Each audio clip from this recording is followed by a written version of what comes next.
오늘은 이상치 탐지에 대해 알아보겠습니다.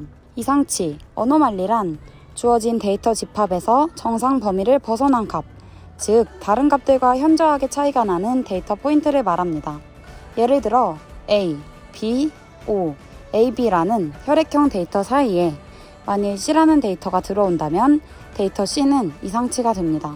물론 실제로는 C형 혈액형은 존재하지 않기 때문에 이는 데이터 입력 오류 혹은 노이즈라고 판단될 수 있습니다. 이런 데이터를 그대로 분석에 활용하면 분석 결과가 왜곡되거나 예상치 못한 결과를 초래할 수 있습니다. 하지만 이상치가 항상 잘못된 데이터나 노이즈를 의미하는 것은 아닙니다. 실제로 이상치는 정확한 정보가 입력된 것일 수도 있습니다. 예를 들어 평균적으로 하루에 5시간 스마트폰을 사용하는 사람이 대다수인데 어떤 한 사람은 하루에 30분, 또 다른 한 사람은 하루에 20시간 스마트폰을 사용한다면 이 두 사람의 스마트폰 사용 시간은 이상치로 볼 수 있습니다. 이런 이상치를 무시하거나 제거하는 것이 옳은 방법인지는 상황에 따라 다릅니다. 왜냐하면 이상치들이 때때로 중요한 정보를 포함하고 있기 때문입니다. 예를 들어 하루에 30분만 스마트폰을 사용하는 사람은 디지털 디바이스에 대한 저항감 혹은 다른 활동에 더 많은 시간을 투자하는 경향을 보여줄 수 있습니다. 반면 하루에 20시간을 사용하는 사람은 과도한 스마트폰 사용이나 스마트폰에 의존하는 생활 패턴을 보이게 되며 이런 정보를 통해 유용한 인사이트를 얻을 수 있을 것입니다. 그렇다면 이상치를 왜 탐지해야 할까요? 이상치 탐지의 중요성에 대해 알아보겠습니다. 첫 번째, 이상치는 데이터 분석 결과를 왜곡시키거나 예상치 못한 결과를 초래할 수 있습니다. 이상치는 종종 데이터 입력 오류, 측정 오류 또는 예외적인 상황에서 발생합니다. 이런 이상치가 포함된 데이터로 분석을 진행하면 분석 결과가 왜곡돼 신뢰성 있는 분석이 어려워집니다. 두 번째, 이상치는 문제의 신호가 될 수 있습니다. 예를 들어 IT 시스템에서 로그 데이터의 이상치를 통해 시스템 장애를 예상할 수 있고 금융거래에서는 이상치로 부정행위 혹은 사기를 예상할 수 있습니다. 특히 이상치 탐지를 잘 활용하고 있는 금융거래에서는 평소 소액 결제만 하던 사용자가 갑자기 큰 금액을 결제하는 이상치를 탐지하면 카드 도난이나 분실을 의심하고 이를 통해 사기를 예방합니다. 세 번째, 이상치는 새로운 통찰력이나 패턴을 발견하는 데 도움을 줄 수 있습니다. 예를 들어 고객 구매 패턴 분석에서 새로운 소비 트렌드를 발견할 수 있습니다. 소매업체는 고객의 구매 데이터를 분석해 패턴을 파악하고 이를 바탕으로 상품 추천, 재고 관리 등을 수행합니다. 만약 일부 고객의 구매 패턴이 크게 변화하는 이상치가 발견된다면 이는 새로운 소비 트렌드일 수 있습니다. 예를 들어 일반적으로 건강 음료를 전혀 구매하지 않던 고객이 갑자기 대량으로 건강 음료를 구매한다면 이는 건강에 대한 관심이 증가함으로써 나타난 새로운 소비 패턴이라고 해석될 수 있습니다. 이러한 이상치는 신제품 개발이나 마케팅 전략 수립에 유용한 정보로 활용됩니다. 결국 이상치는 그 자체로 문제가 되는 데이터일 수도 있고 가치 있는 정보를 제공하는 데이터일 수도 있습니다. 이러한 이상치를 적절하게 판단하고 처리하는 것은 데이터 분석의 중요한 과정입니다. 이상치 탐지는 이를 가능하게 하는 중요한 도구로 우리가 데이터에서 얻을 수 있는 인사이트를 극대화하는 데 큰 도움을 줄 수 있습니다. 이상치 탐지의 중요성을 이해했다면 지금부터는 이러한 이상치를 어떻게 찾을 수 있는지 이상치 탐지 기법을 살펴보겠습니다. 첫 번째로 가장 전통적인 방법인 통계 기반 이상치 탐지에 대해 알아봅시다. 통계 기반 이상치 탐지는 데이터의 통계적 속성을 활용하여 이상치를 찾아내는 방법으로 이상치 영역을 우선 정의하고 이상치를 탐색하는 방법이 가장 대표적입니다. 이상치 영역을 정의하는 데에는 평균과 표준 편차가 주로 활용됩니다. 평균은 데이터 집합의 총합을 해당 데이터의 개수로 나눈 값으로 주로 데이터 집합의 전반적인 경향을 파악하는 데 사용됩니다. 표준 편차는 데이터의 분산 정도를 나타내는 측정 값으로 평균과의 차이를 측정합니다. 즉, 데이터 값들이 평균으로부터 얼마나 떨어져 있는지를 평균적으로 나타내는 값입니다. 데이터가 평균에 가까울수록 표준 편차는 작아지고 데이터가 평균으로부터 멀어질수록 표준 편차는 커집니다.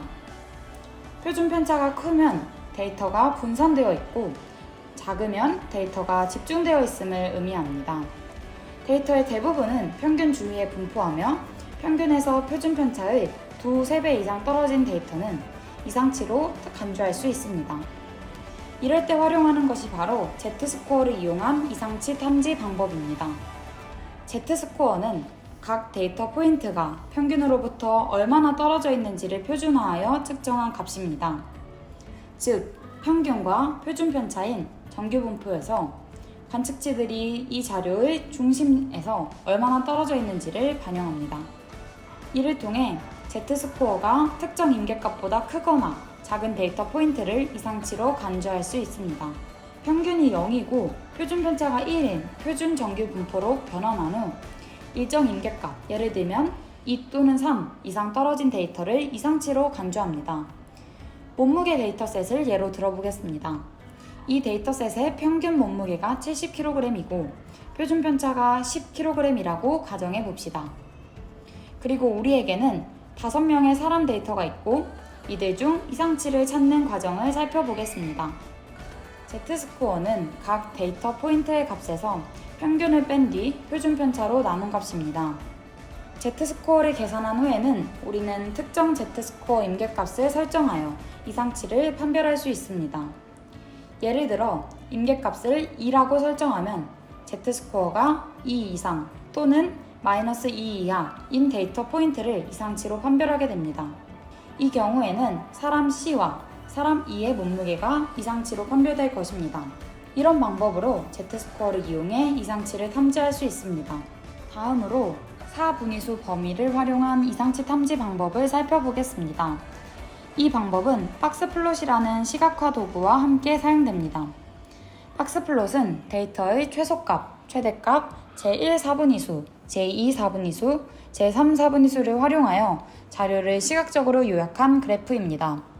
박스플롯은 데이터의 중앙값, 상위 25% 지점, 상위 75% 지점과 이상치를 한눈에 보여줍니다. 사분위수 범위의 1.5배를 초과하는 관측치는 이상치, 3배를 초과하는 관측치는 극단적 이상치로 정의하는 방법입니다. Interquartile Range, IQR은 Q3 상위 75% 지점에서 Q1 상위 25% 지점을 뺀 값으로 데이터의 중앙에 위치한 50%의 범위를 나타냅니다. IQR을 사용한 이상치 탐지 방법은 다음과 같습니다. 먼저 IQR을 계산합니다.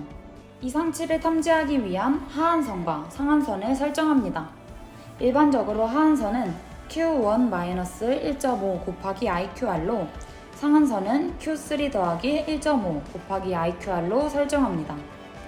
이렇게 설정한 하한선 및 상한선을 벗어나는 값을 이상치로 판단할 수 있습니다. 예를 들어 몸무게 데이터가 다음과 같다고 가정해 봅시다. 이 데이터의 Q1은 61.25kg, Q3는 87.5kg입니다. 그러므로 IQR은 87.5kg-61.25kg은 26.25kg입니다.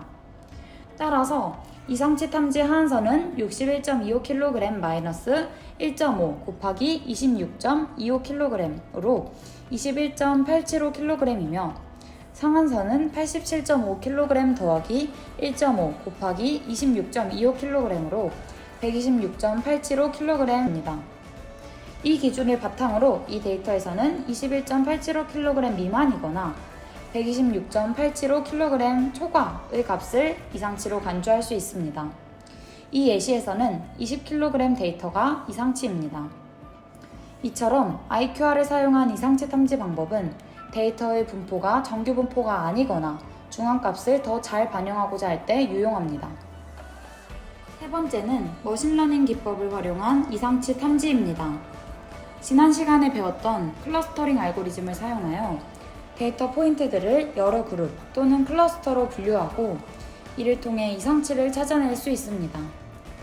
예를 들어 비지도 학습 방식의 클러스터링 기법 중 하나인 데이터를 K개의 클러스터로 분류할 수 있는 K평균 알고리즘을 살펴보도록 하겠습니다. 각 클러스터의 중심은 그 클러스터에 속한 모든 데이터 포인트의 평균 좌표로 계산되고 각 데이터 포인트는 가장 가까운 클러스터의 중심에 할당됩니다.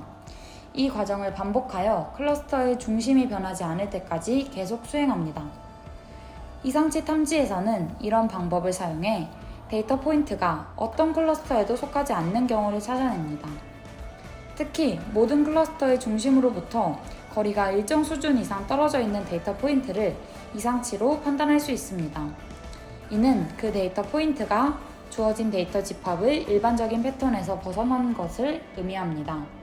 클러스터링과 같이 머신러닝 기반 이상치 탐지 방법은 데이터의 구조와 분포에 대한 가정 없이도 적용할 수 있다는 장점이 있습니다.